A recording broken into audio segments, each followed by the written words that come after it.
नमस्कार दोस्तों, study point and career channel में आपका फिर से एक बार स्वागत है।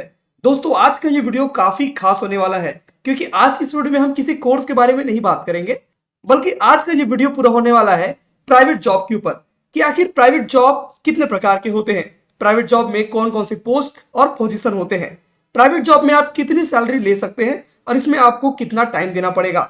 साथ ही साथ हम जानेंगे कि आप अपने एरिया व लोकेशन के हिसाब से प्राइवेट जॉब फाइंड कैसे कर सकते हैं। तो चलिए बिना देरी की वीडियो को शुरू करते हैं। आज की इस वीडियो में आपको बहुत सारे टिप्स भी मिलने वाले हैं जिससे आप एक प्राइवेट जॉब अचीव कर सकेंगे। चलिए बिना देरी की वीडियो को शुरू करते हैं। दोस्तों, सबसे पहले जानते हैं कि प्राइवेट सेक्टर क्या क्या होते हैं आपके प्राइवेट जॉब में। प्राइवेट सेक्टर में सबसे पहले number plant and factory, school college, medical and health, banking, law and justice, real estate, telecom, food office, company, shop, wholesale, retail, cloth market, jewellery, ऐसे और भी कई तरह के प्राइवेट सेक्टर हो सकते हैं। दोस्तों, प्राइवेट जॉब में सबसे पहला जो पॉइंट आता है वो है सेक्टर का। जी हाँ, आपको अगर किसी भी तरह का प्राइवेट जॉब चाहिए तो सबसे पहले आपको अपना सेक्टर डिसाइड करना पड़ेगा। जैसे कि किसी भी पॉइंट को पढ़ने के लिए आपको एक नीश की जरूरत होती है कि आखिर आपको क्या पढ़ना है, वैसे ही प्राइवेट जॉब के लिए सबसे पहले आपको सेक्टर फाइंड करना पड़ता है कि आखिर आपका इंटरेस्ट और आपका स्किल किस सेक्टर के लिए बना है। जैसे कि अगर आपको रिटेल सेक्टर में जाना है या क्लोथिंग सेक्टर में जाना है या ज्वेलरी सेक्टर में जाना है, उसके हिसाब से ही आप अपने स्किल्स को डेवलप करेंगे।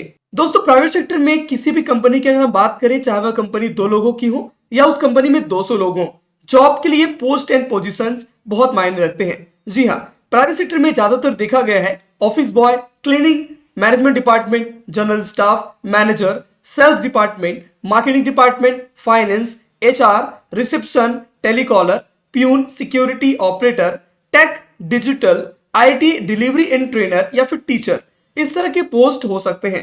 सभी पोस्ट के हिसाब से आपके लिए रिक्वायर्ड स्किल्स अलग अलग होते हैं। मान लीजिए अगर आपको ऑफिस बॉय का जॉब चाहिए तो आपको ऑफिस बॉय के लिए मिनिमम क्वालिफिकेशन जो मांगा गया है या वो 10th हो सकता है या फिर वो 12th हो सकता है। वह कई जगह पे ऑफिस बॉय के लिए टेक्निकल स्किल्स रिक्वायर्ड होते हैं। ठीक ऐसे ही अलग अलग जॉब पोजीशन के लिए आपके पास अलग अलग जॉब स्किल्स होने चाहिए। वही अगर आप एक जॉब प्रोफेशन में अपने आप को एज अ ऑपरेटर देखना चाहते हैं तो आपको ऑपरेटर के जितने भी कार्य होते हैं, चाहे वो कंप्यूटर में करना हो या फिर किसी दूसरे इलेक्ट्रॉनिक डिवाइस को ऑपरेट करना, आपको अच्छे तरीके से आना चाहिए। दोस्तों, क्वालिफिकेशन की बात करें तो अलग अलग सेक्टर में अलग अलग जॉब पोजीशन के हिसाब से क्वालिफिकेशन भी डिफरेंट होती है। कई जगह पे 8th, 10th, 12th या फिर ग्रेजुएशन, जिसमें B.Ed, B pharma, BSc nursing, BDS, DMLT, diploma या फिर मास्टर डिग्री भी मांगी जा सकती है। दोस्तों, जॉब के लिए जो क्वालिफिकेशन डिमांड होती है यह आपके स्किल्स से बहुत अलग होता है। क्वालिफिकेशन केवल यह दर्शाता है कि आपने अपनी पढ़ाई कहां तक की है, ना कि ये कि आपको काम कितना आता है। क्वालिफिकेशन के बाद आता है स्किल्स। जी हाँ दोस्तों, आपकी डिग्री और डिप्लोमा से कहीं ज्यादा आपकी स्किल की वैल्यू आज के समय में हो सकती है, क्योंकि डिग्री और डिप्लोमा तो आज हर किसी के पास है लेकिन स्किल्स हर किसी के पास नहीं है। इसमें आप किसी भी फील्ड में जब जॉब के लिए जाते हैं तो उस फील्ड और उस पोजीशन के लिए आपके पास कुछ स्पेशल स्किल्स होने चाहिए। मान लीजिए अगर आप कोई प्रोग्रामिंग के लिए जाते हैं या फिर आप किसी प्रोग्रामिंग के प्रोफेसर के लिए जाते हैं तो आपको प्रोग्रामिंग का काफी अच्छा नॉलेज होना चाहिए। या फिर आप किसी कंपनी में as a data analyst, as a computer operator, as a web developer काम करना चाहते हैं तो आपको अपने फील्ड का एक डीप नॉलेज होना चाहिए, जो कि बहुत ज्यादा जरूरी है आपके इस जॉब के लिए। दोस्तों, स्किल्स बता दें कि आप अपने काम को कितने अच्छे तरीके से कर सकते हैं या फिर आप अपने काम में कितने ज्यादा निपुण हैं। और आज के समय में स्किल्स की डिमांड डिग्री और डिप्लोमा से कहीं ज्यादा है। दोस्तों, अगर आप प्राइवेट सेक्टर में एक अच्छा जॉब चाहते हैं तो सबसे पहले आपको अपने स्किल्स के ऊपर काम करना पड़ेगा, जैसे कि communication skill, health care, creativity, scheduling, problem solving, artificial intelligence, engineering, accounting, digital marketing, leadership, SQL, advance excel, ये सारे स्किल्स हो सकते हैं जिन्हें आप सीखने के बाद एक अच्छा जॉब ले सकते हैं या फिर एक अच्छे जॉब के लिए स्किल्स आपके पास होने ही चाहिए। चलिए वीडियो में आगे बढ़ते हुए जानते हैं सैलरी के बारे में। दोस्तों देखिए, सैलरी जो है आपकी पोस्ट, आपकी एक्सपीरियंस, आपकी सिटी लोकेशन, आपकी वैल्यू और रिटर्न वर्क और वर्क टाइम के हिसाब से आपको दिया जाता है। दोस्तों, प्राइवेट सेक्टर में सैलरी के लिए ये सारे पॉइंट्स मैटर करते हैं। आप किस पोस्ट पे हैं, आप किस पोजीशन पे काम कर रहे हैं, उसके हिसाब से भी आपकी सैलरी का निर्धारण किया जाता है। आपके पास अपने जॉब का कितना एक्सपीरियंस है, इसके हिसाब से भी आपकी सैलरी डिसाइड की जाती है। मान लीजिए अगर आप अपने फील्ड में पिछले 10 सालों से काम कर रहे हैं तो कहीं ना कहीं आपकी वैल्यू जो है फ्रेशर से बहुत ज्यादा होगी और आपकी डिमांड भी मार्केट में बहुत ज्यादा होगी, क्योंकि हर कंपनी चाहती है कि उसके स्टाफ एक्सपीरियंस हो ताकि वो काम को बेहतर तरीके से कर पाए। तीसरा पॉइंट है सिटी लोकेशन। दोस्तों लोकेशन और एरिया के हिसाब से भी एक ही तरह के जॉब में अलग अलग सैलरी देखी गई है। वैल्यू की बात करें तो आप अपनी कंपनी में कितनी वैल्यू देते हैं, इसके हिसाब से भी आपकी सैलरी का निर्धारण किया जाता है। और सबसे इंपॉर्टेंट वर्क टाइम।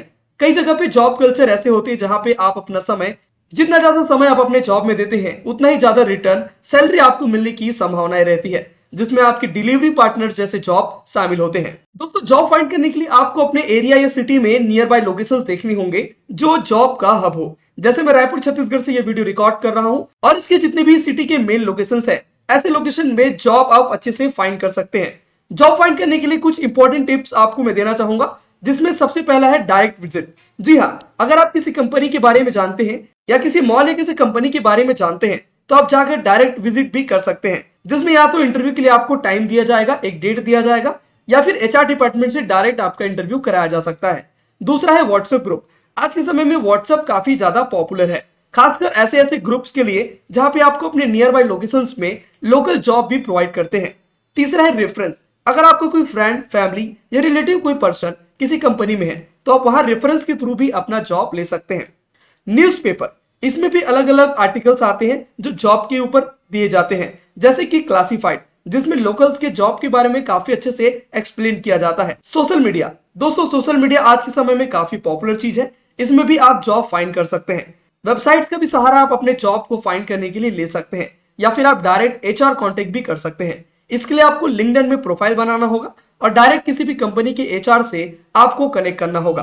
दोस्तों एक चीज हमेशा याद रखिए कि जहां पे भी आप इंटरव्यू के लिए जाते हैं या फिर जॉब विजिट के लिए जाते हैं, वहां पे अपना रिज्यूम आप जरूर ड्रॉप करें। यहाँ पे मैंने कुछ ऐसे ब्रांड्स के बारे में बताया है जो कि जॉब बहुत ज्यादा प्रोवाइड करती है, और ये ब्रांड्स लगभग हर सिटी और हर राज्य में आपको मिल जाएगा, जिसमें उबर Yeats, Swiggy, Zomato, delivery hero, Amazon, Samsung, Unilever, Nestle, PNG, ITC, Drools, Dabur, Britannia, McDonald's, KFC, LIC, ऐसे बहुत सी ब्रांड्स हैं जो आपको प्राइवेट सेक्टर में जॉब ऑफर करती है। दोस्तों आगे बढ़ते हुए जानते हैं रिज्यूम कॉल के बारे में। अगर आप एक प्रोफेशनल जॉब चाहते हैं या फिर आपके पास काफी अच्छा एक्सपीरियंस है तो इसे आप अपने रिज्यूम में जरूर मेंशन करें। इसमें आप अपने एक्सपीरियंस, अपने हाइलाइट्स और अपने स्किल्स को सबसे पहले प्रायोरिटी दें और इसे एक पीडीएफ फॉर्म में बनाकर रखें, ताकि आपको कभी भी डिजिटली अगर इसे भेजना रहा तो आप अपना पीडीएफ डायरेक्ट सेंड कर सकते हैं, जिससे आपका रिज्यूम सामने वाली कंपनी तक या फिर सामने वाले डिपार्टमेंट तक अच्छे से पहुंच जाए। अगर आप इसका प्रिंट आउट निकालते हैं तो ध्यान रखें कि इसमें आपको अच्छे से प्रिंट आउट निकाल के देना होगा, या फिर अगर आप किसी कंपनी को अपना रिज्यूम मेल करते हैं तो इसमें आपको मेल राइटिंग भी आनी चाहिए। इस चीज का आप खास ध्यान रखते हुए रिज्यूम अपना क्लियर कर सकते हैं। दोस्तों कुछ ऐसे मिस्टेक्स होते हैं जो कि हम प्राइवेट सेक्टर में जॉब लेते समय करते हैं, जिसमें सबसे पहले नंबर पे आता है कम्युनिकेशन।